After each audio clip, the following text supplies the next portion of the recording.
Assalamualaikum warahmatullahi wabarakatuh. Tepangkeun wasta abdi Yosi Rustiani, abdi ti PGMI 2B.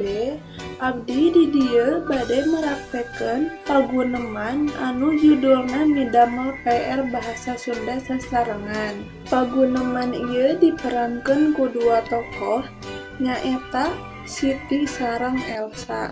Siti Elsa dinten enjing pan aya PR Basa Sunda di sekolahan. Kumaha atus didamelan teu acan? Elsa, PR anu mana Sit? Emang halaman sabaraha PR-na teh? Siti, eta halaman 12 teh ya, mah nya hilap sa. Kumaha atus didamelan teu acan PR-na teh? Elsa, aduh nya abdi hilap. Mun sami Sit, abdi oge teu acan midamelan PR-na. Siti, kumaha ieu teh? Mangkaning enjing aya pangajaranana deui di sakolahan. Elsa, nya leres, jabi oge abdi teu acan ngatur da hese pisan PR-na teh. Kumaha atunya?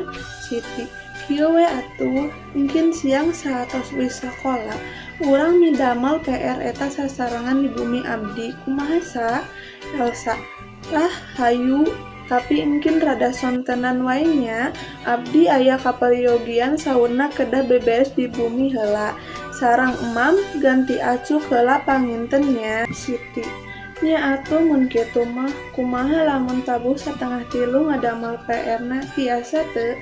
Elsa, nya tiasa, engkin siapkeun wae cemilana, pokona mah kaluarkeun kabeh nu aya di bumi hehehe.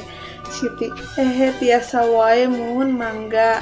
Elsa, nuhun, hatur nuhun, mun sakitu paguneman ti abdi. Wassalamualaikum warahmatullahi wabarakatuh.